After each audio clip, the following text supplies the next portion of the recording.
എത്ര പേരുണ്ട് എന്നുള്ളത് ഞാൻ പണ്ട് കേട്ടിട്ടുണ്ട്. വളരെ ജ്ഞാനി തന്നെയാണ്. ആരാ? ചിന്മയാനന്ദ സ്വാമി. ചിന്മയാനന്ദ സ്വാമി ഈ ട്രെയിനിലൊക്കെ യാത്ര ചെയ്യുമ്പോൾ ഈ ഓട്ടോഗ്രാഫ് മേടിക്കാൻ ആളുകൾ വരും. നമ്മുടെ സച്ചിദാനന്ദ സ്വാമി എന്നോട് പറഞ്ഞത്. അപ്പോൾ സ്വാമി അന്ന് ശിഷ്യനായിട്ട് നടക്കുന്ന കാലമാണ്. സ്വാമി ഓട്ടോഗ്രാഫ് മേടിച്ചിട്ട് ഒപ്പിടുമ്പോൾ തന്നെ ഈ കൈ കൊണ്ട് കയ്യും നീട്ടും. എന്തു കൊടുക്കണം? ദക്ഷിണ കൊടുക്കണം. അല്ലാതെ ആരും ഓട്ടോഗ്രാഫ് സൈൻ ചെയ്യില്ലായിരുന്നു ഈ ചിന്മയാൻ സ്വാമി. അങ്ങനെ ഉണ്ടാക്കിയ കാശ് കൊണ്ടാണ് ഏത് പണത്? ചിന്മയ മിഷൻ. ഇപ്പോഴോ ചിന്മയ മിഷൻ എന്നൊക്കെ പറഞ്ഞാൽ കാശിന്റെ അയ്യര് കളിയായി.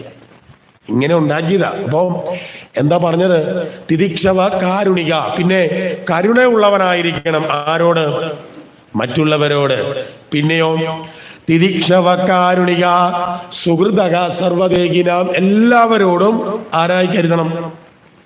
സുഹൃത്തായി കഴിയണം. പിന്നെയോ അജാതശത്രവക. ഒരു ചിന്തയുണ്ടാവണം, എനിക്ക് ജന്മന ആരും തന്നെ ശത്രുവില്ല. അങ്ങനെ ഭാവം ഉണ്ടായിരിക്കണം. പിന്നെ ശാന്താക. ആരായിരിക്കണം? ഇന്നെനിക്ക് തോന്നുന്ന സന്യാസിമാർക്ക് ഏറ്റവും എന്താണ് മുഖത്ത് ശുണ്ഠി അല്ലേ? അപ്പൊ ശാന്താക, ശാന്തന്മാരായിരിക്കണം. അങ്ങനെയുള്ളവരെയാണ് സാധവഹ. ആരെന്ന് പറയുന്നത്? സാധുജനങ്ങൾ. ഇവരുടെ അടുക്കൽ വേണം പോയി എന്തറിയാൻ. അതുകൊണ്ടാണ് ഭാഗവതം ആദ്യം പറഞ്ഞില്ലേ, നിർമത്സരാണാം സദാം. പരസ്പരം മത്സരിക്കാത്ത സജ്ജനങ്ങളുടെ അടുക്കൽ ചെന്ന് വേണം. പിന്നട്ടോ മയ്യനന്യേന ഭാവേന ഭക്തിം കുർവന്തി ഏതിടാം. ഞാനല്ലാതെ വേറൊന്നുമില്ല എന്നുള്ള ഭാവത്തോടുകൂടി പൂർണ്ണമായ ഭക്തിയോടുകൂടി എന്നെ ഭജിക്കുന്നവർ മത്കൃതേ ത്യക്തകർമാണഃ. എനിക്ക് വേണ്ടിയിട്ട് സകല കർമ്മങ്ങളും ത്യജിച്ച് എന്ന് പറഞ്ഞാൽ ഈശ്വരാർപ്പണമായിട്ട് എല്ലാ കർമ്മങ്ങളും ചെയ്യുന്നവരുമായിരിക്കുന്ന ആളും ത്യക്തസ്വജനബാന്ധവ. തൻ്റെ സുഹൃത്തുക്കളെയും ബന്ധുക്കളെയുമൊക്കെ ഉപേക്ഷിച്ചു നടക്കുന്നവർക്കാണ് എന്തു പറയുക? സജ്ജനങ്ങൾ. ഈ ബന്ധുബലങ്ങളും എല്ലാം എൻ്റെ ആള് എന്നുള്ള ചിന്ത നടന്നു പോന്നുപോയാൽ അവരാരും ആരാകില്ല? സജ്ജനങ്ങൾ ആവില്ല. തെക്തസ്വജനബാന്ധവ. പിന്നെയോ മതാശ്രയ കഥാമൃഷ്ട ശൃണ്വന്തി കഥയന്തിജി. അതേപോലെ തന്നെ എന്നെ സംബന്ധിക്കുന്ന കഥകൾ കേൾക്കുക, ആ കഥകളെ മറ്റുള്ളവർക്ക് പറഞ്ഞു കൊടുക്കുക. തപന്തി വിവിധ താപാക. എത്ര വലിയ ദുഃഖങ്ങളോ പ്രശ്നങ്ങളോ ഉണ്ടായാലും എന്നെ കുറിച്ചോർത്ത് തപസ്സനുഷ്ഠിച്ചു കൊണ്ടിരിക്കുക. ന ഏതാത് മദ്ഗത ചേതസ. എന്തെല്ലാം വന്നാലും മനസ്സിൽ നിന്നും ഞാൻ പോകാതെ ഇരിക്കുക. ഇങ്ങനെയുള്ളവരാണ് ആര്? സജ്ജനങ്ങൾ. നമ്മളൊക്കെ അപ്പോ അങ്ങനെയുള്ള സജ്ജനങ്ങളെ കണ്ടെത്താൻ വളരെയധികം ബുദ്ധിമുട്ടും. അതുകൊണ്ട് അങ്ങനെയുള്ളവരെ എന്നിട്ട് പറയാ, തേ ഏതേ സാധവ സാധ്വി. അമ്മയോട് പറയാ, ഇത്രയും ഗുണങ്ങൾ ഉള്ളവരാണ് ആര്? ഹേ സാധു സ്ത്രീയെ. ആര്? സജ്ജനങ്ങൾ എന്നറിയപ്പെടുന്നവർ. സർവസംഘ വിവർജിത. ഇവർക്ക് യാതൊരു തരത്തിലുമുള്ള സംഘങ്ങളും ഇല്ലാത്തവരായിരിക്കണം. സർവസംഘ വിവർജിതാക. സംഘസ്തേശ്വതയെ പ്രാർത്ഥ്യ സംഘദോഷകരാഗിതേ. ഇനി ഏതെങ്കിലും തരത്തിൽ അവർക്ക് ഏതെങ്കിലും തരത്തിലുള്ള സംസർഗം ഉണ്ടെങ്കിൽ അതില്ലാതാകാൻ വളരെയധികം പ്രാർത്ഥനയോടുകൂടി നടക്കുന്നവരും ആവണം. അതുകൊണ്ട് ഇങ്ങനെയുള്ള ആളുകളെ ആശ്രയിച്ചെങ്കിൽ മാത്രമേ ഈശ്വര മാർഗത്തിലേക്ക് പോകാൻ സാധിക്കും. നിങ്ങളേതായാലും ചോദിക്കാഞ്ഞത് ഭാഗ്യമായി. ചിലരുടെ സ്ഥലത്ത് പറയുമ്പോൾ ഈ കൊല്ലത്ത് സ്ഥിരമായിട്ടൊരു സപ്താഹം നടക്കുന്നിടമുണ്ട്, ആനന്ദവല്ലീശ്വരം ക്ഷേത്രം. അവിടെ ഒരു തൊട്ടടുത്ത് തന്നെ ഒരു സായി സമിതിയുടെയാണ്. എല്ലാ വർഷവും ഞാനാണ് അവിടെ സപ്താഹത്തിന് പോവുക. അപ്പൊ ഈ രീപമൊന്നും അല്ല അവിടെ, പിന്നെ ഈ വിഷയമൊന്നും അല്ല, മുഴുവൻ വേദാന്തമാണ്. കാരണം വർഷങ്ങളായിട്ട് കേട്ട് കേട്ട് കഥയൊന്നും അവർക്ക് വേണ്ട. ഏതെങ്കിലും എടുക്കുമ്പോൾ ഒരു ഉപനിഷത്ത് എടുത്താൽ പിന്നെ ആ ഉപനിഷത്താണ് പറയുക. അങ്ങനെയാണ്. അപ്പൊ ഇതേപോലെ ഒരു കൊല്ലം ഇതേപോലെ ഈ കപിലോപാഖ്യാനം പറഞ്ഞുകൊണ്ടിരുന്നപ്പം ഒരു ഡോക്ടറാണ്, അവിടുത്തെ ഒരു ഗൈനക്കായിരുന്നു. ഈ തമിഴ് ബ്രാഹ്മണ വിഭാഗത്തിൽപ്പെട്ടത്. വളരെ കാര്യമാണല്ലോ. ആ ഡോക്ടർ എഴുന്നേറ്റ് എന്ന് വെച്ചാൽ, ആഹാ സാറ് കൊള്ളാമല്ലോ, ഇതൊക്കെ ഉള്ളയാളാണ് സജ്ജനമെങ്കിൽ ഞങ്ങൾ ആകെപ്പാടെ കുഴപ്പത്തിലായല്ലോ. എന്താ ചോദ്യം മനസ്സിലായോ? ഇത് പറയാൻ എനിക്ക് ഈ ഗുണങ്ങളുമല്ലോ. നമുക്കറിയാമല്ലോ, ചോദ്യം വരുമ്പോൾ അറിയാനുള്ള ചോദ്യവും ഉണ്ട്, അളക്കാനുള്ള ചോദ്യവും ഉണ്ട്. ഇത് തമാശയിലാണ് ചോദിക്കുന്നത് കേട്ടോ, അത് അത്ര ബഹുമാനമുള്ള ആളാണ്. പറഞ്ഞു ഡോക്ടറെ അത് ശരിയാ, പക്ഷെ ഞാൻ സജ്ജനം ആണെന്നും പറഞ്ഞു അല്ലല്ലോ ഇവിടെ കൊണ്ടുവന്ന് എന്നെ ഇരുത്തിയിരിക്കുന്നതാണോ? ഇന്ന് കുറിച്ച് ഉള്ള ഒരു സജ്ജനത്തിന്റെ സപ്താഹം ഉണ്ടെന്നാണോ പറഞ്ഞത്? ആണോ? നോട്ടീസിൽ യജ്ഞ ആചാര്യനാണ്. ഈ ആചാര്യനും ഉണ്ട്, ഗുരുവും ഉണ്ട്. ഇവർ തമ്മിൽ വലിയ വ്യത്യാസമുണ്ട്. ആചാര്യൻ ഒരിക്കലും ആരാവില്ല, ഗുരുവാകില്ല. ഗുരു ആരുമാകും?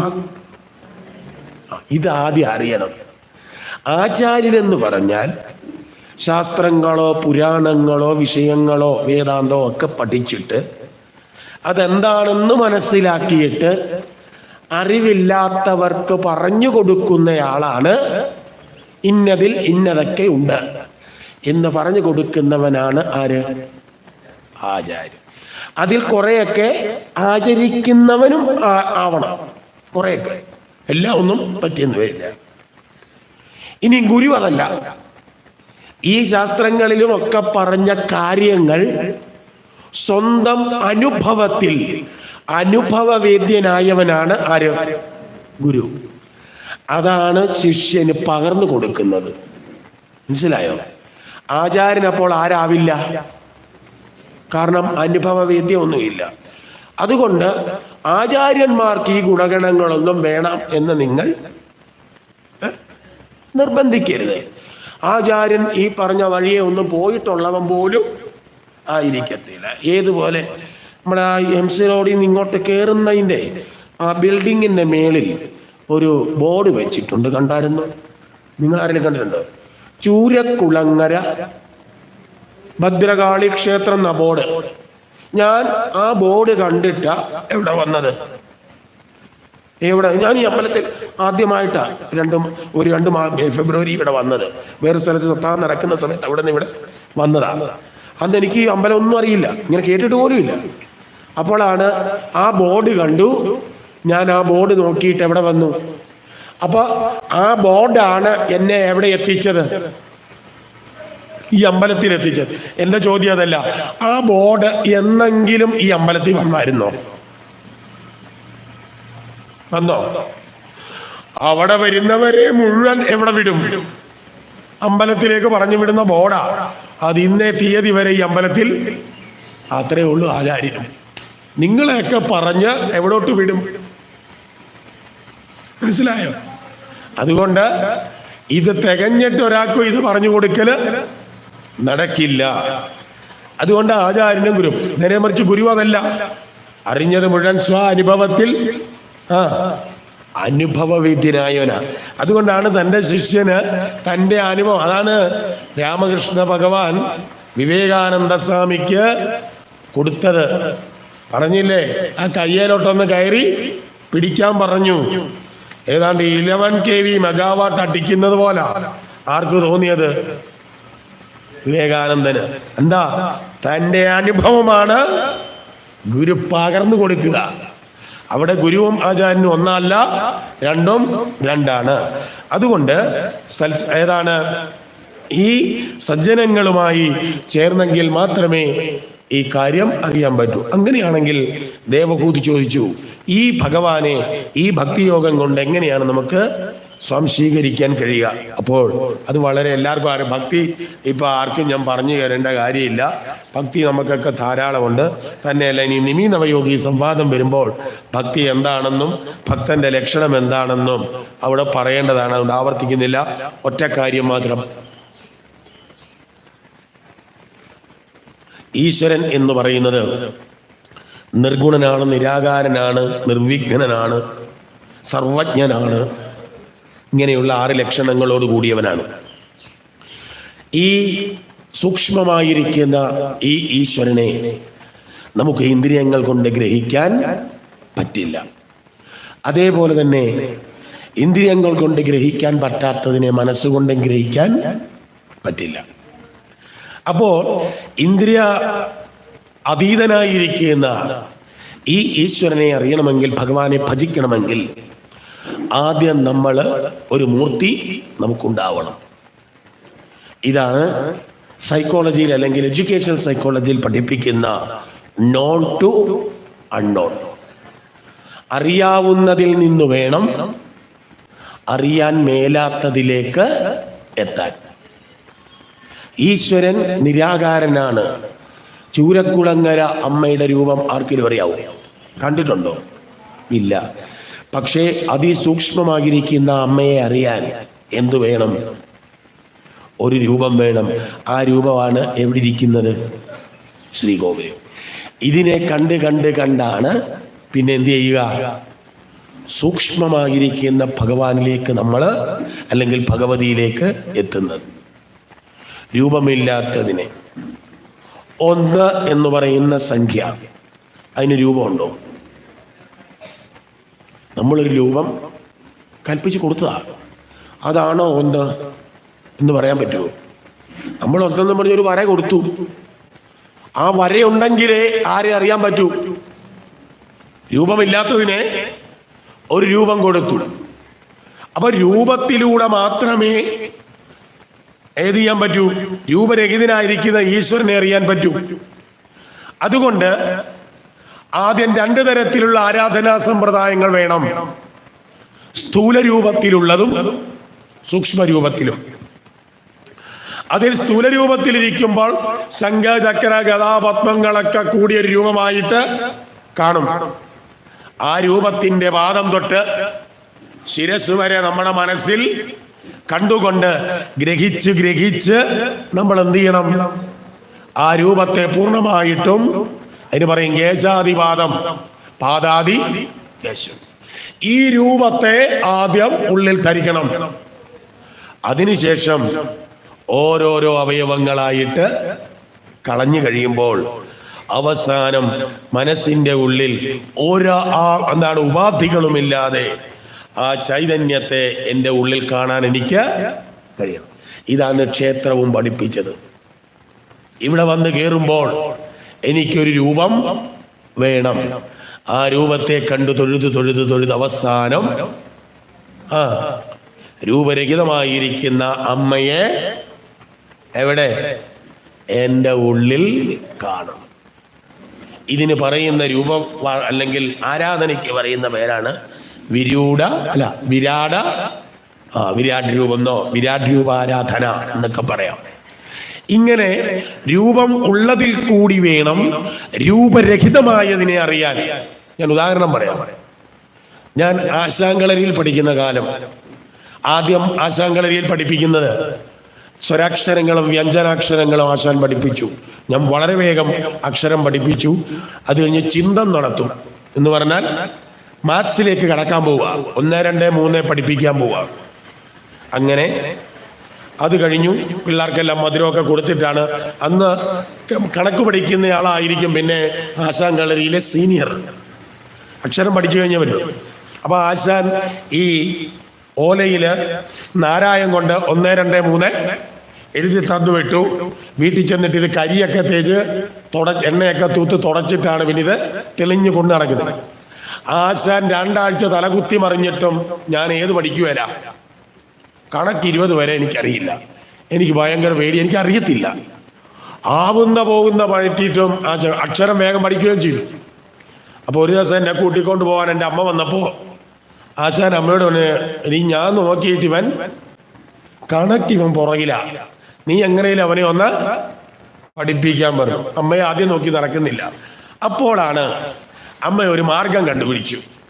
ഈ വീട്ടില് എൻ്റെ അമ്മൂമ്മ ഈ പുളിയൊക്കെ കുത്തി പുളിങ്കുരു ഇങ്ങനെ, അന്നൊക്കെ ഈ പശുവിനെ വളർത്തുന്നവർ ഇത് മേടിച്ചുകൊണ്ട് പോകും. അതിനു വേണ്ടിയിട്ട് പുളിങ്കുരു ചാക്കിനകത്ത് കൂട്ടി വെച്ചിട്ടുണ്ടായിരുന്നു. അമ്മ ഒരു 20 പുളിങ്കുരു ഇങ്ങെടുത്തു. എന്നിട്ട് എന്നെ പിടിച്ചിരുത്തി 1 എന്ന് പറഞ്ഞിട്ട് ഒരു പുളിങ്കുരു അങ്ങോട്ട് വെച്ചു.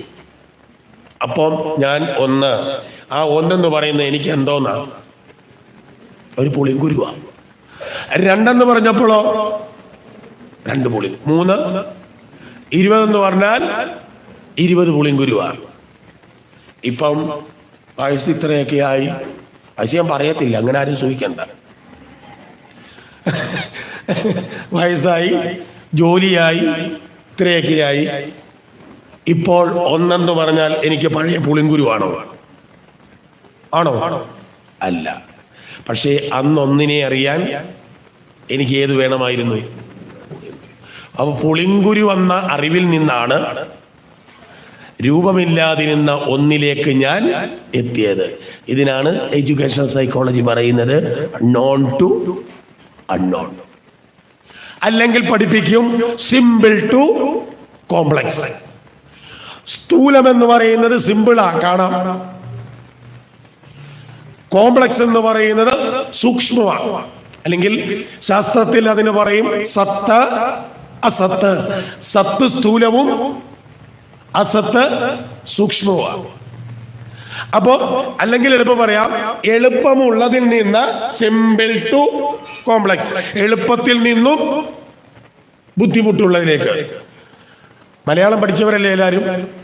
ആണോ? ആദ്യം പഠിച്ച അക്ഷരവേദ. ആ പഠിച്ചവരൊക്കെ ഒന്ന് കൈപൊക്കിക്കേ. ഇപ്പൊ ആരുമില്ലേ? അക്ഷരം അറിയത്തില്ലേ? എന്നാലല്ല, ആദ്യം പഠിച്ച അക്ഷരം റായ. പഴയ എഞ്ചുപടി എടുത്ത് ആണുങ്ങളാ കരിക്കുലം ഉണ്ടാക്കിയത്, ഇപ്പോഴത്തെ യോഗ്യന്മാരല്ല. ആദ്യം പഠിച്ചത് റായ, ഞാൻ പഠിച്ചതാ. അതാണ് KG method, Kinder garden. Doctor ഞങ്ങൾ പഠിച്ചത് അതല്ല മെത്തേഡ് ആയിരിക്കാം, ആശങ്കൾ. റായ വേണ്ടത്. എന്താ കാര്യം എന്നറിയാം? ലോകത്തെ ഏറ്റവും ബുദ്ധിമുട്ടേറിയ അക്ഷരവേദ. മലയാള അക്ഷരങ്ങളും മറ്റക്ഷരങ്ങളും തമ്മിലുള്ള പ്രധാന വ്യത്യാസം ആർക്ക് പറയാം? മലയാള അക്ഷരങ്ങളും ഇംഗ്ലീഷ് ആയിക്കൊള്ളട്ടെ, ദേവനാഗരി സ്ക്രിപ്റ്റിലുള്ളതായിക്കൊള്ളട്ടെ, മറ്റേതെങ്കിലും ചൈനയോ ജാപ്പനിയോ ഏതിനാണ്, മലയാള അക്ഷരം എഴുതുമ്പോഴും മറ്റക്ഷരങ്ങൾ എഴുതുമ്പോഴും നിങ്ങൾ കണ്ടിരിക്കുന്ന ഡിഫറൻസ് എന്താ? ആർക്കെങ്കിലും പറയാം?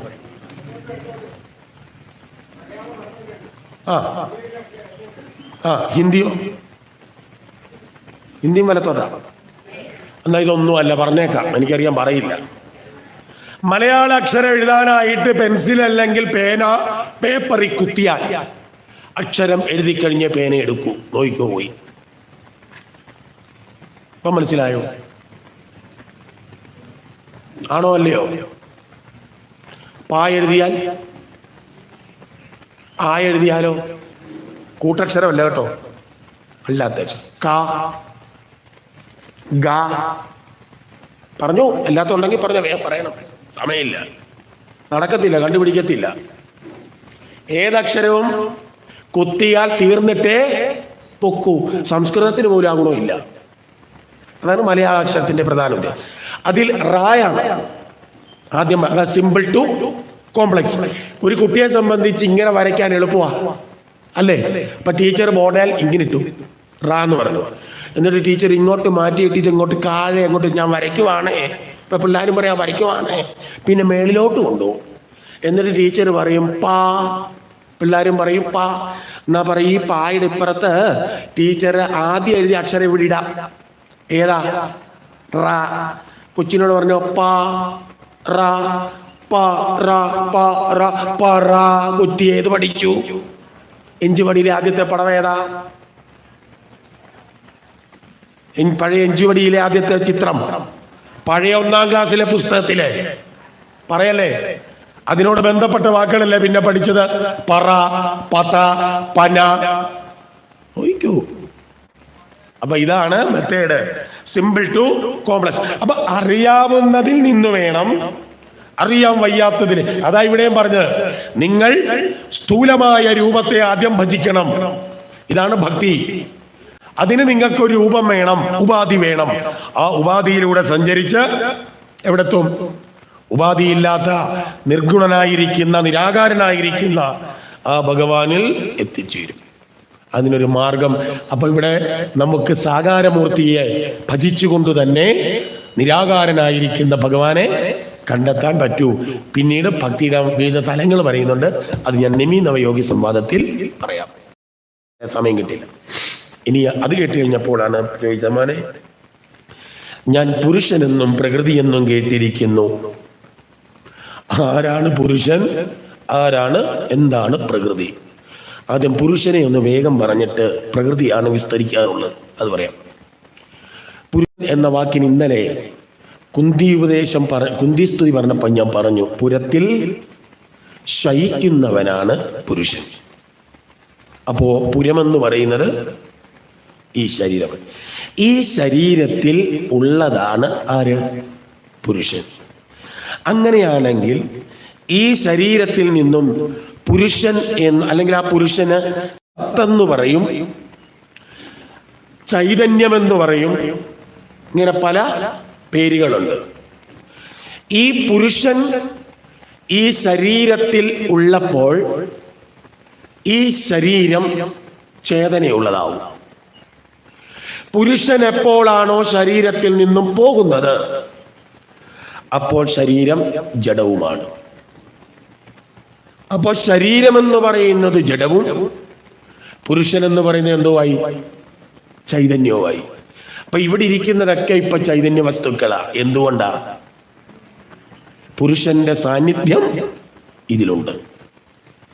മറ്റൊന്ന്, പുരുഷൻ ഉണ്ടെങ്കിലേ ഉള്ളൂ ജഡമായിരിക്കുന്ന ശരീരം പ്രവർത്തനോന്മുഖമാകൂ.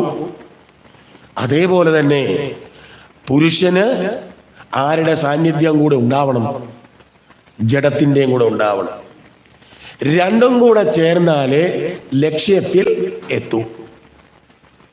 പുരുഷനും വേണം, ജഡമായ പ്രകൃതിയും വേണം. പ്രകൃതി എന്ന ശരീരം, പ്രകർഷേണ കൃതം പ്രകൃതി. അപ്പൊ ലക്ഷ്യത്തിലെത്തണമെങ്കിൽ പുരുഷൻ ആരുടെ ആവശ്യകതയുണ്ട്? ശരീരത്തിന്റെ. ശരീരത്തിന് പ്രവർത്തിക്കണമെങ്കിൽ ആരും വേണം. അപ്പൊ ഇവർ രണ്ടുപേരും കൂടെ ചേർന്നേ ലക്ഷ്യത്തിലെത്തൂ. ഒരു അന്ധൻ, ഒരു പങ്കു അല്ലെങ്കിൽ കാല് വയ്യാത്തവൻ, നടക്കാൻ വയ്യാത്തവൻ,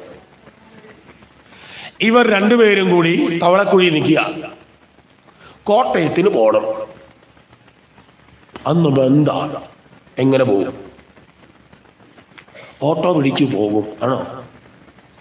ബന്ധാ, വണ്ടിയൊന്നും വിടത്തില്ല. എങ്ങനെ പോകും? പോകണ്ട, വീട്ടിൽ തിരിച്ചു പോകാൻ പറയല്ലേ.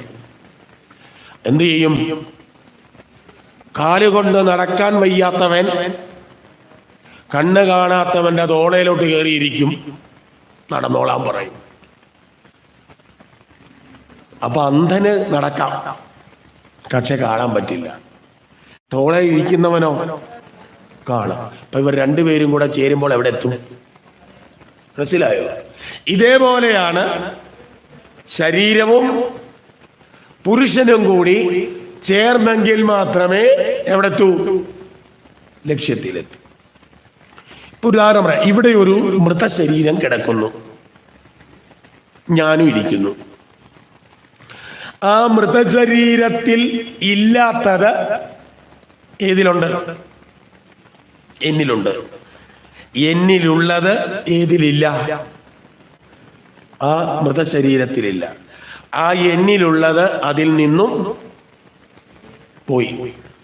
ആ എന്നിലുള്ളത് ഏതാ? അതിൻ്റെ പേരാണ് സത്ത്. അതിലുള്ളപ്പോൾ പോയത് ഏതാ? അതിലുള്ള സത്ത് പോയി. ആ സത്തുപോയി സത്തുപോയി എന്ന് പറഞ്ഞ് എന്തായി പോയതാ? സത്തുപോയി. അപ്പൊ പോയതാരാ? സത്ത്. ഈ സത്തിന് പറയുന്ന പേരാണ് പുരുഷൻ. ഇപ്പൊ മനസ്സിലായോ? എന്നെ കൊണ്ട്, ഈ ശരീരത്തിലിരുന്നു കൊണ്ട്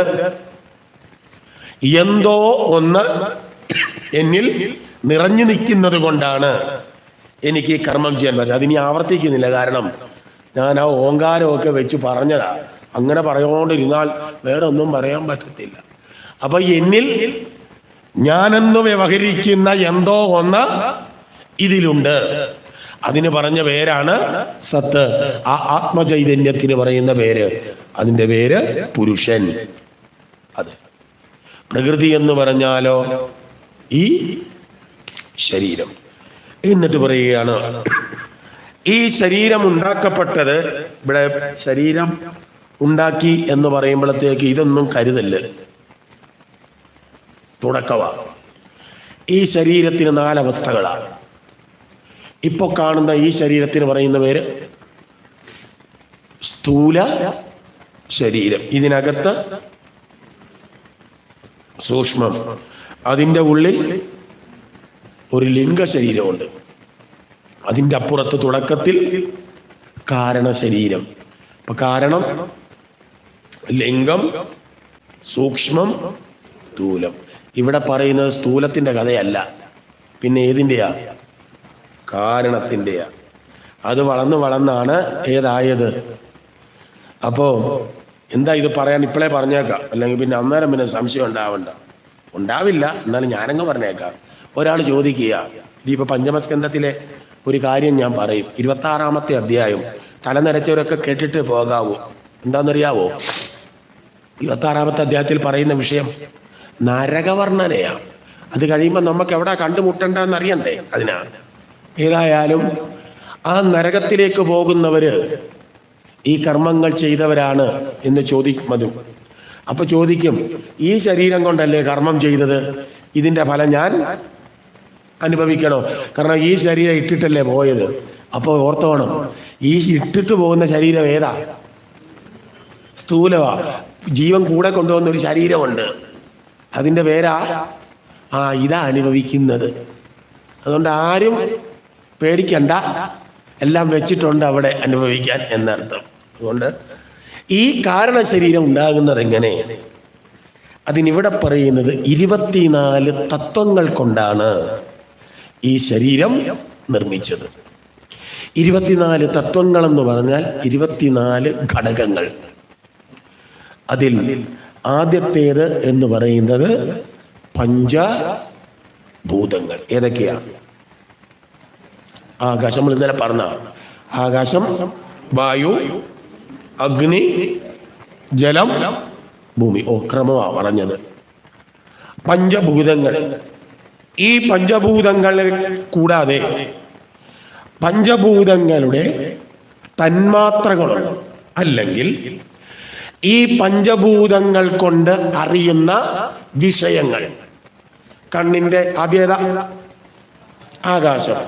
ആകാശം അറിയുന്ന, അല്ലെങ്കിൽ ആകാശത്തെ നമ്മൾ അറിയുന്നത് എങ്ങനെയാണ്? ശബ്ദം കൊണ്ടാണ്. ശബ്ദഗുണകം ആകാശം. അടുത്തത് വായു. വായു കാറ്റുണ്ടെന്ന് എങ്ങനെ അറിയുന്നത്? മരം അനങ്ങുന്നോണ്ടാണോ? അല്ല, സ്പർശമാണ്. അഗ്നി ചൂടുകൊണ്ടല്ലേ? അല്ലേ? ചൂടുകൊണ്ടല്ലേ അഗ്നി അറിയുന്നേ? എന്നാ അല്ല, എൻ്റെ പ്രകാശം രൂപമാണ്. പണ്ട് സ്കൂളിൽ പഠിക്കുമ്പോൾ ഞങ്ങൾ, ഇവിടുത്തെ എനിക്കറിയില്ല, രാവിലെ സ്കൂളിൽ പോകുന്ന കൂട്ടത്തിൽ റബ്ബർ തോട്ടത്തിൽ കൂടെ പോവുക. ഓരോ റബ്ബറും കായും കയ്യിലെടുക്കും. ക്ലാസ്സിൽ പഠിപ്പിച്ചുകൊണ്ടിരിക്കുമ്പം മുമ്പിൽ ബെഞ്ചായിരിക്കുന്നവന്മാർ പഠിപ്പിസ്റ്റുകളുണ്ടല്ലോ, യവന്മാരെ പറ്റിക്കാനായിട്ട് താഴെ ഇട്ട് ഉരയ്ക്കും. ഇവന്മാർ ടീച്ചർമാർ ഉത്തരം വരുമ്പോൾ മൂട്ടിക്കൊണ്ടൊന്നും കൊണ്ട് വെക്കും. ചൂടാണ്. അതുകൊണ്ട് അഗ്നിയാണോ? അല്ല. അപ്പൊ അഗ്നിയെ അറിയുന്നത് ചൂട് കൊണ്ടല്ല, പിന്നെയോ അതിൻ്റെ രൂപം.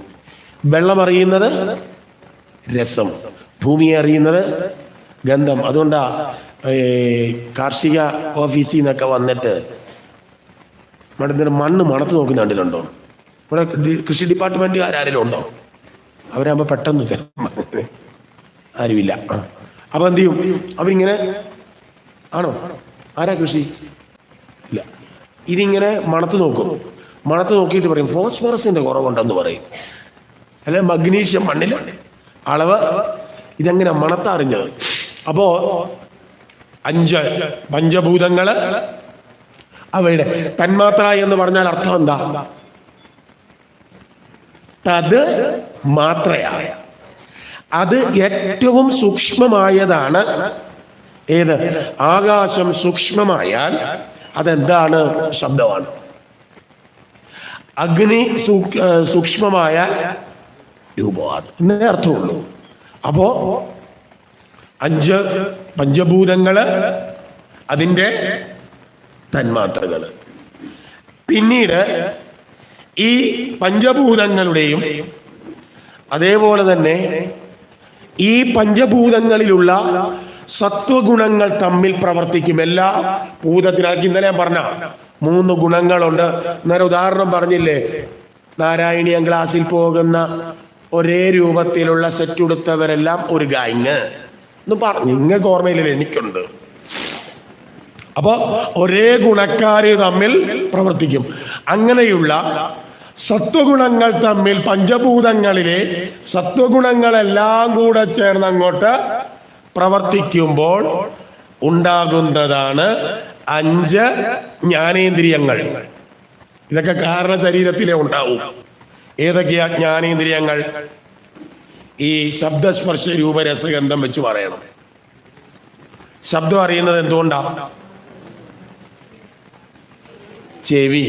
ഈ ചെവി എന്ന് പറഞ്ഞാൽ ഉടൻ തന്നെ നമ്മുടെ രൂപം ഇതാ അല്ലേ? എന്നാ ഇതല്ല ചെവി, ഓർത്തോണം. ഇതിനകത്തൊരു സാധനം ഇരിപ്പുണ്ട്. ഇനിയും വരും പുരഞ്ജനോപാഖ്യാനത്തിൽ. ഇത് വെറും എന്താ പറയുക, ശ്രവണ ഇന്ദ്രിയം എന്ന് പറഞ്ഞാൽ ഇതല്ല. നമ്മൾ കർണപുടം എന്നൊക്കെ പറയില്ലേ, അവനാണ്. ഇപ്പൊ നമുക്ക് മനസ്സിലാകാൻ ഇങ്ങനെ പറയാം, അത്രേ ഉള്ളൂ. കാത്. അടുത്തത് സ്പർശം അറിയുന്നത് ത്വക്ക്. അഗ്നിയെ അറിയുന്നത്, അഗ്നിയെ ഉണ്ടെന്നിങ്ങനെ അറിയുന്നത് കണ്ണുകൊണ്ടാണ്, രൂപം. വെള്ളം അറിയുന്നത്, രസം അറിയുന്നത് ഏതുകൊണ്ടാ? നാവ്. ഗന്ധം അറിയുന്നത് മൂക്ക്. അപ്പൊ എത്രയായി പഞ്ചേന്ദ്രിയം? കാത്, ത്വക്ക്, കണ്ണ്, നാക്ക്, മൂക്ക്. 5 എണ്ണമായി. ഇതിലെ രജോ ഗുണങ്ങൾ തമ്മിൽ പ്രവർത്തിക്കും. അപ്പോൾ ഉണ്ടാകുന്നതാണ് കർമ്മേന്ദ്രിയങ്ങൾ. ഏതൊക്കെയാ? കയ്യ്, കാല്, പായു, ഉപസ്ഥം, നാക്ക്. എന്നോട് പറയാം. കയ്യ്, കാല്, പായു. പായു എന്ന് പറഞ്ഞാൽ മലദ്വാരം. ഉപസ്ഥം ലിംഗം. അതേപോലെ തന്നെ നാക്ക്. എന്താണ് ജ്ഞാനേന്ദ്രിയങ്ങൾ? പൊതുവെ നമ്മൾ അറിഞ്ഞിരിക്കുന്നത്. എന്തിനാ ജ്ഞാനേന്ദ്രിയങ്ങൾ എന്ന് പറയുക? ഡെഫിനിഷൻ പറയുകയാണെങ്കിൽ, ജ്ഞാനം തരുന്ന ഇന്ദ്രിയങ്ങൾ ജ്ഞാനേന്ദ്രിയങ്ങൾ, കർമ്മം ചെയ്യുന്ന ഇന്ദ്രിയങ്ങൾ തെറ്റാണ്. ജ്ഞാനേന്ദ്രിയങ്ങൾ കർമ്മം ചെയ്യത്തില്ലേ? ഞാൻ പുസ്തകം വായിക്കുകയാണ്. പുസ്തകം വായിക്കുമ്പോൾ ഇങ്ങനെ അക്ഷരത്തിൽ നിന്നും അക്ഷരത്തിലേക്ക് എൻ്റെ കണ്ണ് പോവുകയാണ്. ഇങ്ങനെ കർവായിട്ടാണ് പോവുക, കണ്ണിൻ്റെ ദൃഷ്ടി എന്നാ പറയുക. അല്ലെ ഐ സ്പെഷ്യലിസ്റ്റുമാരോട് ചോദിച്ചാൽ മതി. ഒരക്ഷരത്തിൽ നിന്നും അടുത്ത അക്ഷരത്തിലേക്ക് എൻ്റെ കണ്ണ് ഓടുക. ഈ ഓട്ടത്തിൻ്റെ വേഗതയായിരിക്കും വായനയുടെ സ്പീഡ്. അപ്പോ ഇങ്ങനെ ഓടുക. അപ്പൊ യഥാർത്ഥത്തിൽ കണ്ണെന്ത് ചെയ്യുക? കർമ്മം ചെയ്യുക. അതുകൊണ്ട് അത് തെറ്റാണ്. ജ്ഞാനേന്ദ്രിയം എന്ത് ചെയ്യും? കർമ്മം ചെയ്യും. പുറത്തുള്ള വിഷയങ്ങളെ ഉള്ളിലേക്ക് വിടുന്ന ഇന്ദ്രിയങ്ങളാണ് ഏത്? ജ്ഞാനേന്ദ്രിയങ്ങൾ. ശ്രദ്ധിക്കുക. പുറത്തുള്ള വിഷയങ്ങളെ ഉള്ളിലേക്ക്. കണ്ണ് ചെയ്യുന്ന എന്താ? പുറത്ത് കാണുന്ന കാഴ്ചയെ അകത്തേക്ക്. കാത് പുറത്തുള്ള ശബ്ദം ഉള്ളിലേക്ക്. ത്വക്ക് പുറത്തുള്ള കാറ്റിന്റെ സുഖത്തെ ഉള്ളിലേക്ക് വിടുന്നു. മൂക്ക് അപ്പറെ പപ്പടം കൊണ്ട് വെച്ച് കാച്ചിട്ടുണ്ടെങ്കിൽ വിവരം ഉള്ളിൽ ചെല്ലും അല്ലേ? പുറത്തുള്ളതിനെ അകത്തേക്ക്. നാവ് പുറത്ത് പാത്രത്തിൽ ഇരുന്ന പായസത്തിന്റെ രുചിയെ ഉള്ളിലോട്ട് വിടും. അപ്പൊ പുറത്തുള്ള വിഷയങ്ങളെ ഉള്ളിലേക്ക് വിടുന്ന ഇന്ദ്രിയങ്ങളാണ് ഏത്? ഞാൻ. അതിൻ്റെ നേരെ ഓപ്പോസിറ്റ് ആയിരിക്കും കർമ്മേന്ദ്രിയം. എങ്ങനെ? അകത്തുള്ളതിനെ പുറത്തേക്ക് വിടും. ഏതാ ചെയ്യുന്നത്? കയ്യ്. എന്താ അകത്തുള്ളത് പുറത്തേക്ക് വിടുന്നത്? ഞാനിവിടെ ഇങ്ങനെ ഇരിക്കുക, ഇപ്പോഴാണ് ഒരുത്തൻ വന്നിട്ട് കുറേ നേരമായിരുന്ന് കണ്ണും മൂക്കും നാക്കും പറയുന്നു, എഴുന്നേറ്റ് പോടൂ എന്നും പറഞ്ഞു കല്ലെടുത്ത് ഒറ്റ കീച്ച്. അപ്പം തന്നെ എൻ്റെ ഉള്ളിൽ നിന്ന് പറയും തൻ്റെ നേരെ എന്ത് വരുന്നുണ്ട്? കല്ല്. അപ്പോൾ ആരാ പ്രതികരിക്കുക? കൈ ആണോ? കാല്. എൻ്റെ ഉള്ളിൽ നിന്ന് ഇപ്പൊ പറഞ്ഞിട്ടുണ്ട് മടക്കി ഇവിടെ ഇരുന്നോണമെന്ന്. 1 മണിയാകുമ്പോൾ പറയും ഉള്ളിൽ നിന്ന് എഴുന്നേറ്റ് പോടോന്ന്. അപ്പൊ കാല് പോകും. ശരിയാണോ? ഉള്ളിലുള്ളത് മലത്തെ പുറത്തേക്ക് തള്ളും. ഉള്ളിലുള്ള മൂത്രത്തെയോ അല്ലെങ്കിൽ രേതസ്സിനെയോ പുറത്തേക്ക് തള്ളും ലിംഗം. അപ്പൊ ഉള്ളിലുള്ളതിന് പുറത്തേക്ക്. നാവ് സംസാരിക്കുന്നു. എന്താ ഞാനിപ്പോ സംസാരിക്കുന്നത്? എൻ്റെ ഉള്ളിൽ കിടക്കുന്നതാ ഈ പുറത്തേക്ക് തള്ളി തള്ളി വരും അല്ലേ?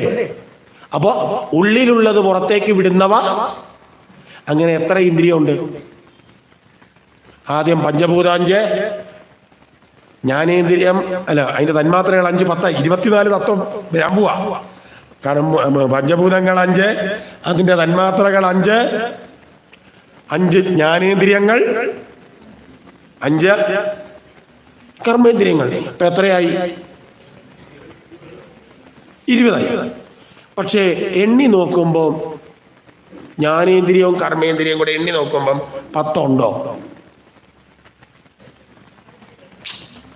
ഇത്രയും കേട്ടിട്ട് മനസ്സിലായില്ല. ഒന്ന് എണ്ണിക്കേ. കണ്ണ് ആദ്യത്തേത്, കാത്, ത്വക്ക്, കണ്ണ്, നാവ്, മൂക്ക്, 5. അടുത്തത് കയ്യ്, കാല്, പായു, ഉപസ്ഥം. പറ. നാക്ക് ഇവിടെ വന്നില്ലേ? നാക്ക് 2ലും വന്നു. അതുകൊണ്ട് എത്രയേ ഉള്ളൂ എണ്ണുമ്പോ? 9 എണ്ണം. അപ്പോ നാക്കും ഏതിൽ പെടുന്നു? 2 എണ്ണത്തിലും പെടുന്നവനാണ് ആര്? നാക്ക്. ഇനി നോയിക്കോണം. 2 കണ്ണുകൊണ്ടും കാണുന്നത് ഒന്നാണോ 2ആണോ? നിങ്ങളുടെ 2 കണ്ണുകൊണ്ടും കാണുന്നത് ഒന്നിനെയാണോ 2നെയാണോ എന്നാണ്. 2 കാണുന്നുണ്ടേ പറയണം. അങ്ങോട്ടാ വിടേണ്ടത്. എവിടാ? തിരുവനന്തപുരത്ത്.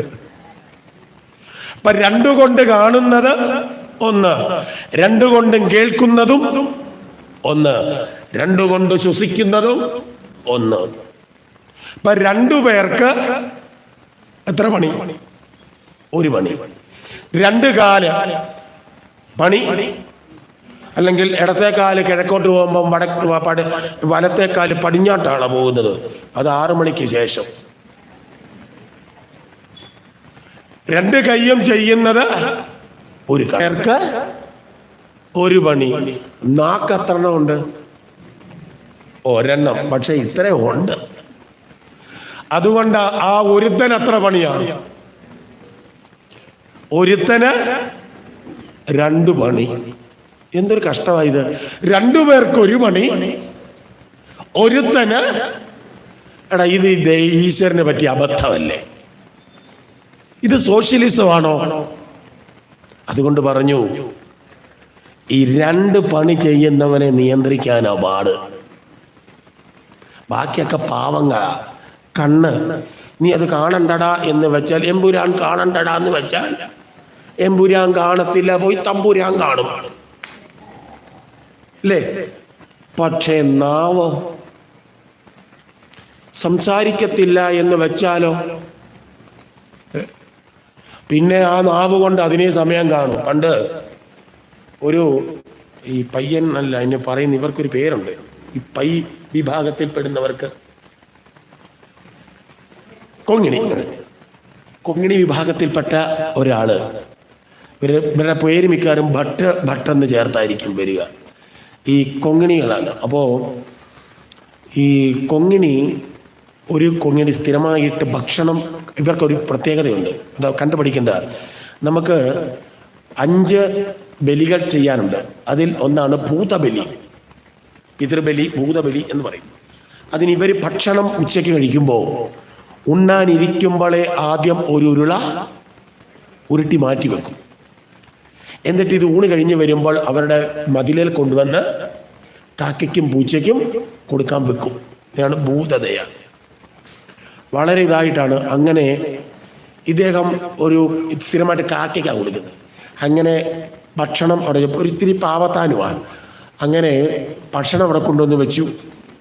ഈ കാക്ക കൊത്തി പറിക്കുന്നതിനിടയ്ക്ക് വേറെ ഏതോ പട്ടിയോ മറ്റോ ഇത് തിന്നാനായിട്ട് ഓടി വന്നു. ദേഷ്യം വന്ന് ഈ ഭട്ട് എന്ത് ചെയ്തു, ഒരു കല്ലെടുത്ത് പട്ടിക്കിട്ടെറിഞ്ഞതാ.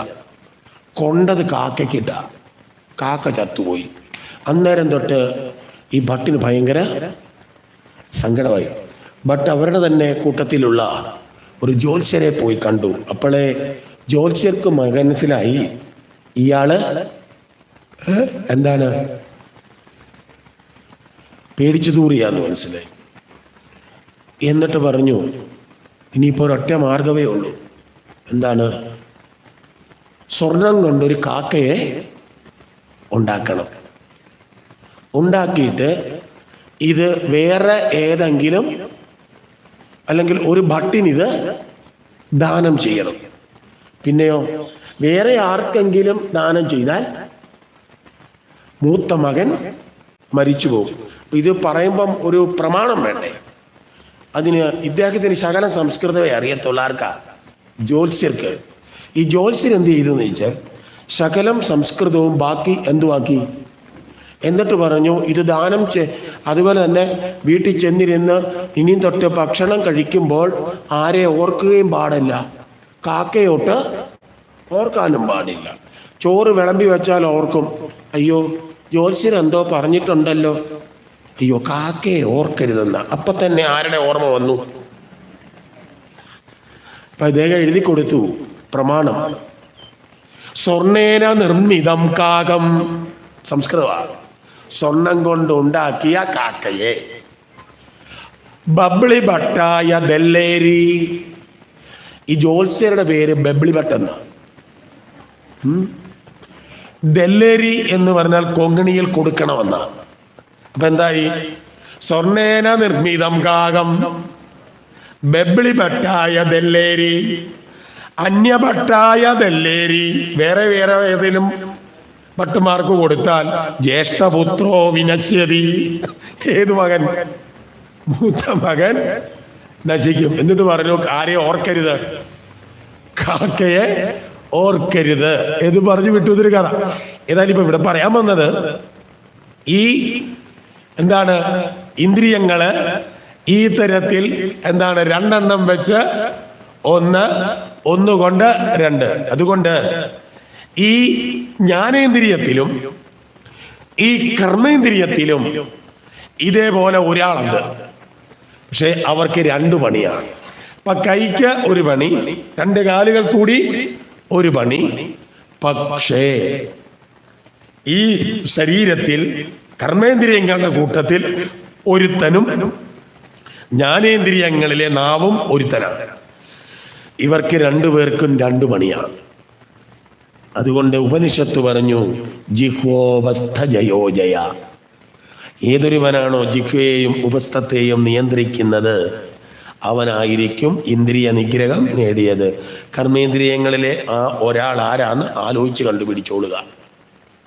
പറയുന്നില്ല. അതുകൊണ്ട് നോക്കുക, ഈ 10 ഇന്ദ്രിയങ്ങൾ ഇപ്പൊ എണ്ണത്തിൽ എത്രയില്ല? 10 ഇല്ല. കർമ്മം ചെയ്യുമ്പോൾ നാവ് സംസാരിക്കുമ്പോൾ കർമ്മേന്ദ്രിയമാവും, രുചിക്കുമ്പോൾ ആരുമാകും? ജ്ഞാനേന്ദ്രിയവുമാവും.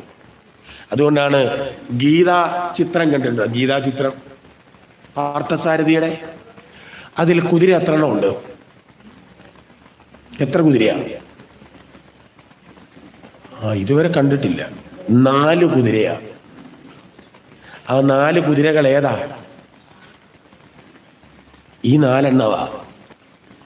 കാത്, കണ്ണ്, മൂക്ക്, ത്വക്ക്. മറ്റേത് അകത്തായത് കൊണ്ടാ മുമ്പിൽ ആരെ വെക്കാഞ്ഞത്. ഇത് മൂന്നും ഇത്രയും എവിടെ ഇരിക്കുന്നത്? നമ്മുടെ മുമ്പിലല്ലേ. കുതിരവണ്ടിയാൽ കുതിരകളെ കെട്ടിയിരിക്കുന്നത് എവിടാ? അപ്പൊ നമ്മളാ ഈ വണ്ടി. ആ കുതിരവണ്ടിക്ക് എത്ര ചക്രമാ? 2. ഈ വണ്ടിക്കും എത്രയാ ചക്രം? 2. 4 കുതിര അവിടെ കെട്ടിയിട്ടുണ്ട്. ഇവിടെ ഉണ്ട് 4 കുതിര. ആ അതിൽ സഞ്ചരിക്കുന്നത് ആരാ? കുതിരയിൽ, വണ്ടിയാൽ യാത്രക്കാരനാരാ? കുരുക്ഷേത്ര യുദ്ധത്തിന്റെ ആ അർജുനൻ. ഈ വണ്ടിയെ സഞ്ചരിക്കുന്നത് ആരാ? ഒരർജുനനാണ്. അവന്റെ പേരാണ് ജീവൻ. അവിടെ കുതിരവണ്ടിയെ നിയന്ത്രിക്കുന്നത് ആരാ? കൃഷ്ണനാ. ഇവിടെ നിയന്ത്രിക്കുന്നത് ആരാ? അതില്ലാത്തതായി കുഴപ്പം, ബുദ്ധി. മനസ്സിലായോ? അപ്പൊ അതോരോന്നിന്റെയും എന്താ ഇതാ. പോട്ടെ, ഏതായാലും അപ്പൊ 10 ഇപ്പൊ മനസ്സിലായില്ല. 20 ഇനിയും ഒന്നുണ്ട്, അന്ധക്കരണം എന്നാ ഇനി പറയുക. ഈ അന്ധക്കരണം മൊത്തത്തിൽ പറയുന്ന പേരാ. അന്ധക്കരണം 4 ജോലികളിൽ, 4 വൃത്തികളിൽ ഏർപ്പെടുമ്പോൾ ഈ അന്ധക്കരണത്തിന് 4 പേരാ. അന്ധക്കരണം എന്ന് പറഞ്ഞാൽ ഉള്ളിലുള്ള പ്രവൃത്തി. ഉള്ളിൽ നടക്കുന്ന പ്രവർത്തികൾ പറയാം. സങ്കൽപ്പിക്കുക, സംശയിക്കുക, മനോരാജ്യം കാണുക. ഈ സന്ദർഭത്തിൽ എൻ്റെ ഉള്ളിൽ പ്രവർത്തിക്കുമ്പോൾ എൻ്റെ അന്ധക്കരണത്തിന് പറയുന്ന പേരാണ് മനസ്സ്.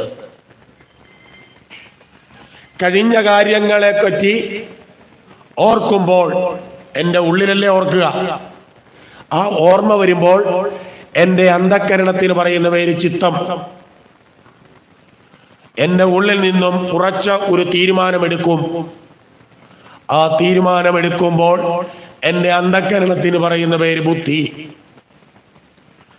ഉള്ളിൽ ഇരുന്നു കൊണ്ട് ഈ കർമ്മമെല്ലാം ഞാനാണ് ചെയ്തത് എന്നൊരു തോന്നൽ എനിക്കുണ്ടാകുമ്പോൾ എൻ്റെ അന്ധക്കരണത്തിന് പറയുന്ന പേരാണ് അഹങ്കാരം. അപ്പൊ എത്ര വൃത്തികളായി? മനസ്സ്, ചിത്തം, ബുദ്ധി, അഹങ്കാരം. അങ്ങനെയുള്ള ഈ അന്ധക്കരണം 3 ഗുണങ്ങളാൽ ആവരണം ചെയ്തതായിരിക്കും. ഏതൊക്കെയാ 3 ഗുണങ്ങൾ? സത്വം, രജസ്, തമസ്. ഈ ചിന്തകളും സങ്കല്പങ്ങളും തീരുമാനങ്ങളും അതേപോലെ തന്നെ തീർച്ചയും എടുക്കുന്നത് ആ അന്ധക്കരണത്തിന്റെ പൂർവ്വവാസനകളും ഉള്ളത് കൊണ്ടായിരിക്കും. അപ്പോൾ അന്ധക്കരണത്തിൽ ഏതുണ്ടാവും?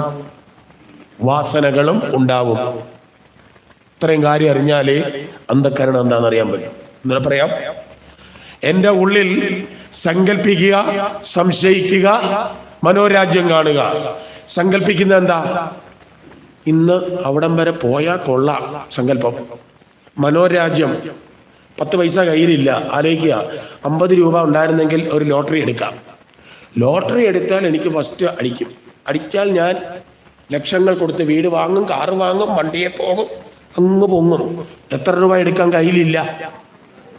50 രൂപ എടുക്കാത്തവൻ ഇപ്പം ലക്ഷങ്ങളുടെ അടവസനായി. ഇതിന് പറയുന്ന പേരാണ് മനോരാജ്യം. പിന്നെയോ സംശയിക്കുക. ഇന്ന് സപ്താഹത്തിന് 8:30 പോണോ അതോ 12:45 പോയാൽ മതിയോ? സംശയം. ഈ വൃത്തികൾ ഉള്ളിലുണ്ടാകുമ്പോൾ അതിന് പറയുന്ന പേരാണ് എന്ത്? മനസ്സ്. കഴിഞ്ഞ കാര്യങ്ങളെ പറ്റി ഓർക്കുക. ചിലപ്പോൾ വീട്ടിൽ ഇരിക്കുമ്പോൾ ഓർക്കുമല്ലേ, ഓ ആ സ്കൂൾ ജീവിതം എന്തായിരുന്നു രസം, ഓർമ്മ. അന്നേരം അതൊക്കെ നടക്കുന്ന ഇവിടെ ഉള്ളിലല്ലേ. അന്നേരം ചിത്തം. എന്തൊക്കെ ആരൊക്കെ വന്നെന്ന് പറഞ്ഞാലും ഞാൻ ഇന്ന് സപ്താഹം കേൾക്കാൻ പോകും, തീരുമാനമെടുത്തു.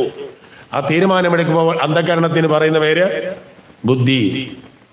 സപ്താഹം എല്ലാം ചെയ്തു, ഞാനില്ലായിരുന്നേ, കാണാമായിരുന്നു ഞാൻ. ഈ തോന്നൽ ഉള്ളിൽ വരുമ്പോൾ അതിന് പറയുന്ന പേര് അഹങ്കാരം. അത് 3 ഉണ്ടാകുന്നത് ഈ ത്രിഗുണങ്ങൾ ഉള്ളത് കൊണ്ടാണ്.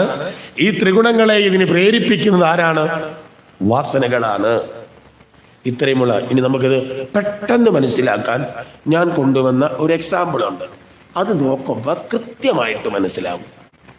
ഇങ്ങനെയുള്ള ഈ അന്ധകരണത്തിലേക്കാണ് പിന്നെ 25ാമത്തെ തത്വമായിട്ട് ഇതിൽ പെടാത്തവനായിട്ട് എന്നാൽ ഇതിൽ പെട്ടവനായിട്ട് തോന്നും. ആത്മചൈതന്യം ഏതാ പുരുഷൻ പ്രവേശിക്കും. പ്രകൃതേഹേ പരം, എന്നാൽ ഈ പ്രകൃതിയുമായിട്ട് യാതൊരു ബന്ധവും ഇല്ല. എന്നാൽ ഇവൻ ഉണ്ടെങ്കിലേ ഇതിന് പ്രവർത്തിക്കാനും പറ്റൂ. ഇതാണ് ആര്? പുരുഷൻ. ഇത്രയും കാര്യം പറയാൻ പോവാ. എല്ലാവർക്കും കൈയുണ്ടല്ലോ അല്ലേ? കൈപ്പത്തി, സ്വന്തം കൈപ്പത്തിയെ നോക്കിയാൽ മതി, ഉണ്ടല്ലോ. ഈ വലത് കൈ തന്നെ എടുത്തു, അപ്പൊ കുഴപ്പമില്ല, അപ്പൊ പെട്ടെന്ന് മനസ്സിലാവും. ഈ കൈ നമ്മുടെ തന്നെയല്ലേ? സംശയമൊന്നും ഇല്ലല്ലോ. അതോ കൈപ്പത്തി കോൺഗ്രസ്സുകാരുടെ ആണോ? നമ്മുടെയാ. ഈ കൈപ്പത്തിക്ക് ഒരു പ്രത്യേകതയില്ലേ? ഈ ഭാഗം എന്ത് നിറവാ? ഓ, ഞാൻ ഇച്ചിരി കറുത്തതാ, എന്നാലും എൻ്റെ ഇവിടെ ഇത്തിരി വെളുപ്പുണ്ട്. ഈ നിറം വെളുപ്പാണ്. ഇവിടെയോ ഇതിനെ അപേക്ഷിച്ച് ഈ കറുത്തവർക്ക് കൃത്യമായിട്ട് പറയാൻ പറ്റൂ. ഇതിനെ അപേക്ഷിച്ച് ഇത് കറുപ്പല്ലേ ഇവിടെ വെളുത്തവർക്കും. അപ്പൊ ഇത് വെളുപ്പ്, ഇത് കറുപ്പ്. ഇവിടെ മുറിച്ചാലോ സംശയമൊന്നുമില്ലല്ലോ. വെളുപ്പ് ഏത് ഗുണത്തിന്റെ നിറവാണ്? സത്വഗുണം. അപ്പൊ വെള്ളം ഇട്ടുകൊണ്ട് വരുന്നവരൊക്കെ സാത്വികന്മാരാണെന്നോ? അത് കോൺഗ്രസ്സുകാരുടെ യൂണിഫോം. അങ്ങനെ ഒന്നും കാര്യമില്ല. പൊതുവെയുള്ള അപ്പൊ വെളുപ്പ് സത്വം പറഞ്ഞ അന്ധകരണം ത്രിഗുണങ്ങളാൽ ആവരണമെന്നാ പറഞ്ഞു. അപ്പൊ ഇവിടെ വെളുപ്പുണ്ട്. ഇത് മുറിച്ചാൽ രജോ ഗുണമാണ്. ചുവപ്പിന്റെ നിറം ഏത് ഗുണത്തിന്റെ നിറവാ? ചുവപ്പ് രജോ ഗുണം. കറുപ്പ് തമോ ഗുണം. ഇത് ഇത്ര നാളോട്ട് അറിയില്ല. അതുകൊണ്ട് ഇനി മേല ചുവന്ന സാരി ഉടുക്കരുത്. ഏത് ഗുണമാന്ന് പറയും? രജോ ഗുണമാന്ന് പറയും. അതുകൊണ്ട് എപ്പോഴും കഴിയുന്നതും ഏതിട്ടുണ്ടെ നിറക്കാവൂ? വെള്ള. കറുപ്പ്, പച്ച, നീല, ഇത് ഏത് ഗുണമാണ്? ഇത് നമ്മുടെ ബ്ലഡിൽ നിന്നുണ്ടാകുന്ന. ചിലർ കാണാൻ മേലെ സാരി എടുക്കുമ്പോൾ എല്ലാം എടുത്തു വെച്ചു, എന്നാലും അതിൻ്റെ സൈഡിൽ കൂടെ ഒരു ചുമപ്പൂട് ഉണ്ടായിരുന്നേ കൊള്ളായിരുന്നു. അതിന് ബേസിക്കലി എന്താ? ആ ആള് രജോ ഗുണിയാന്നാണ്. വീട്ടിന് പെയിന്റ് അടിക്കുമ്പോൾ തന്നെ കളർ സെലക്ട് ചെയ്യുമ്പോൾ ശ്രദ്ധിച്ചാൽ മതി. ഇങ്ങനെയുള്ള ഓരോ അവനവന്റെ രുചി അനുസരിച്ചായിരിക്കും കളറുകൾ പോലും സെലക്ട് ചെയ്യുന്നത്. യാതൊരു സംശയവും ഇല്ല. അത് തെളിയിച്ചു കഴിഞ്ഞതാ. അപ്പോ 3 ഗുണങ്ങളുണ്ട് അല്ലേ? പിന്നെ ഇവിടെ കുറെ വരകളില്ലേ? ഉണ്ടോ ഇല്ലയോ? എല്ലാവരും കയ്യോ നോക്ക്. വരയില്ലാത്തവരുണ്ടേ പറയണേ. ഈ വര നിങ്ങൾ എന്തിനാ ഉപയോഗിക്കുന്നത്? ഈ വര കോട്ടയത്ത് മറ്റേ KSRTC സ്റ്റാൻഡിന്റെ ഇടയിൽ കൂടെ ഒരു വഴിയുണ്ട്. സ്റ്റാൻഡ് ബസ് നമ്മുടെ തിയേറ്ററിലേക്ക്. അവിടെ ഒരു പാർട്ടി ഇരിപ്പുണ്ട്, വലിയൊരു ലെൻസൊക്കെ വെച്ചോണ്ട്. അവിടെ ഈ പേര് എഴുതിയിട്ടുണ്ട്, ഹസ്തരേഖ. അവിടെ കൊണ്ടുപോയിട്ട് ഈ കൈ വെക്കുമ്പം ഇയാൾ എന്താ പറയുന്നത്? അവിടെ ബോർഡ് എങ്ങനെ എഴുതി വെച്ചിരിക്കുന്നത്? ഹസ്തരേഖ എന്ന് മാത്രമേ ഉള്ളൂ. ഭൂതം ഭാവി അല്ലേ? ഈ രേഖ നോക്കിയിട്ടാണ് എൻ്റെ കഴിഞ്ഞ കാലങ്ങളെ അനുഭവിക്കുന്നവ അനുഭവിക്കാൻ പോകുന്നത് പറയുന്നില്ലേ? അപ്പൊ അതിന്റെ അർത്ഥം എന്താ? സഞ്ചിതം ഇന്നലെ പറഞ്ഞു, ഇനി പറയില്ല. അതുകൊണ്ടാണ് ഞാൻ പറഞ്ഞ, ഞാൻ പറയുന്ന കണക്റ്റഡ് ആയിട്ട് കേട്ടെങ്കിലേ ഇത് മനസ്സിലാവൂ. ഇന്നലെ കർമ്മവാസനകളെ പറഞ്ഞപ്പം 3 തരത്തിലുണ്ടെന്ന് പറഞ്ഞു. സഞ്ചിതം, വർത്തമാനം, ആഗാമികം. ഈ ഫലങ്ങളാണ് നമ്മൾ അനുഭവിക്കുന്നത്. കഴിഞ്ഞുപോയത് സഞ്ചിതം, ഇപ്പോൾ അനുഭവിക്കുന്നത് പ്രാരബ്ധം, നാളെ അനുഭവിക്കാൻ പോകുന്നത് ആഗാമികം. അതല്ലേ പറയുന്നത്? അപ്പോൾ ഇതും കൂടിയാണ്. ഇനിയും ഇവിടെ എത്ര വിരലുണ്ട്? ആദ്യം ഇവരെ എടുക്കാം. 4. സംശയിക്കുക, സങ്കല്പിക്കുക, മനോരാജ്യം കാണുക. അപ്പോൾ ഇവന്റെ പേര് മനസ്സ്. ഈ വിരല് കഴിഞ്ഞ കാര്യങ്ങളെ പറ്റി ഓർക്കുന്നത് ചിത്തം. ഈ വിരലിന്റെ പേര് ചിത്തം. വിരലുകളിൽ വെച്ച് ഏറ്റവും വലുത്. ഇവന്റെ പേര് ബുദ്ധി. ഇതെല്ലാം ചെയ്തത് ഞാനാണെന്ന തോന്നൽ വരുമ്പോൾ ഇവന്റെ പേര് അഹങ്കാരം. ഇവിടെ നിൽക്കട്ടെ, ആള് മാറി നിൽക്കട്ടെ. അപ്പം മനസ്സ് ശ്രദ്ധിച്ചോക്ക. മനസ്സ്, ചിത്തം, ബുദ്ധി, അഹങ്കാരം. ഈ വിരലുകൾക്ക് ഒരു പേരുണ്ട്. കനിഷ്ഠ, അനാമിക, മധ്യമ, തർജനി, അങ്കുഷ്ടം, ഇങ്ങനെ പേര്. അപ്പോ ഈ വിരൽ ഏതാ? മനസ്സ്. ഇതിന്റെ വൃത്തി എന്താന്ന് പറഞ്ഞാൽ സംശയിക്കുക, സങ്കല്പിക്കുക. ഇതാണ്. എനിക്കൊരു ചെറിയ സംശയം. ഏത് വിരലാ കാണിക്കുന്നത് നമ്പൂരിമാര്? അല്ല, സംശയം എന്ന് പറഞ്ഞ് ഇങ്ങനെ കാണിക്കാറുണ്ടോ? പൊക്കോ. ഏത് വിരലാ? അല്ല, ഇങ്ങനെയാണ് കാണിക്കുക? അല്ല, നോക്കട്ടെ. ഇങ്ങനെ കാണിക്കാറുണ്ടോ? ഇല്ല, കാണിക്കണ്ട. കാണിക്കാറില്ലേ? വേണ്ട. സിനിമയിൽ കണ്ടിട്ടുണ്ടോ? MS തൃപ്പൂണിത്തറ നമ്പൂരിയല്ലേ? ഏതാ? ഇങ്ങനെ വിരൽ വെക്കും. അപ്പൊ സംശയിക്കുക എന്നുള്ളതിന്റെ സിഗ്നൽ ഏത് വിരലാ? ഇതാ. രണ്ടാമത്തെ വിരലുണ്ടല്ലോ, ഇതെന്തിനാ ഉപയോഗിക്കുന്നത്? മോതിരം ഇടാൻ. ആരാ ഇട്ടത്? കിടപ്പില്ലേ? ഉണ്ട്. അത് പേര് എഴുതി വെച്ചിട്ടില്ലേ? ഈ മോതിരം കാണുമ്പോ ഓർമ്മ വരും 1985 ഏപ്രിൽ മാസം 5-ാം തീയതി കുരുക്കു വീണു. ഓർമ്മ, മോതിരം അല്ലേ? വിരലുകളിൽ വെച്ച് ഏറ്റവും വലിയ വിരലേതാ? നടുക്കത്തെയാ. ഈ വിരലുകളിൽ വെച്ച് ഏറ്റവും കുറവ് ഉപയോഗിക്കുന്ന വിരലേതാ? നമ്മൾ നിത്യം അധികം ഉപയോഗിക്കാത്ത വിരല് ഈ വിരല. ഉണ്ടോന്ന് തന്നെ അറിയത്തില്ല, ആ പരുവത്തില അല്ലേ? അപ്പൊ ജീവിതത്തിൽ ഏറ്റവും കുറച്ച് ഉപയോഗിക്കുന്ന സാധനം ഏതാ? ബുദ്ധി. കറക്റ്റ്. ഏറ്റവും കൂടുതൽ ഉപയോഗിക്കുന്ന വിരൽ ഏതാ? ഇതാ. ഇവന്റെ പേരെന്നാന്നാ പറഞ്ഞത്? ഓർമ്മ ഉണ്ട്.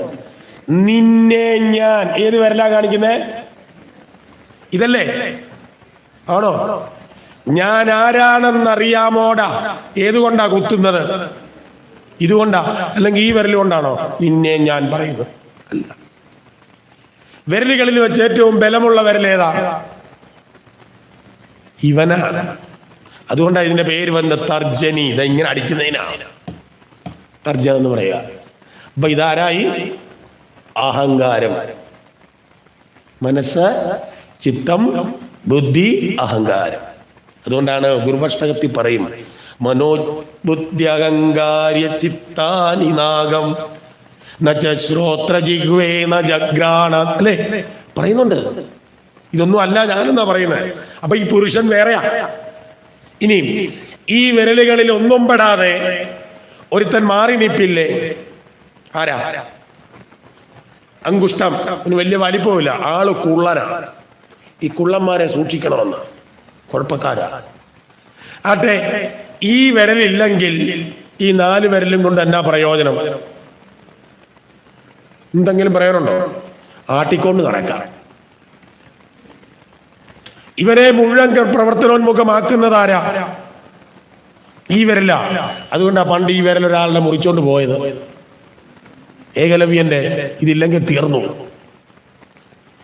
എന്നാൽ ഇതിൽ പെട്ടിട്ടുണ്ടോ? മാറിയാ നിൽക്കുന്നു. ഇവരുമായിട്ട് യാതൊരു ബന്ധവുമില്ല. എന്നാൽ ഇവനിതിലില്ലേ? ഉണ്ട്. ഇവരുമായിട്ടൊരു ബന്ധവുമില്ല. ഇതിന് പറയുന്ന പേരാണ് ആത്മചൈതന്യം.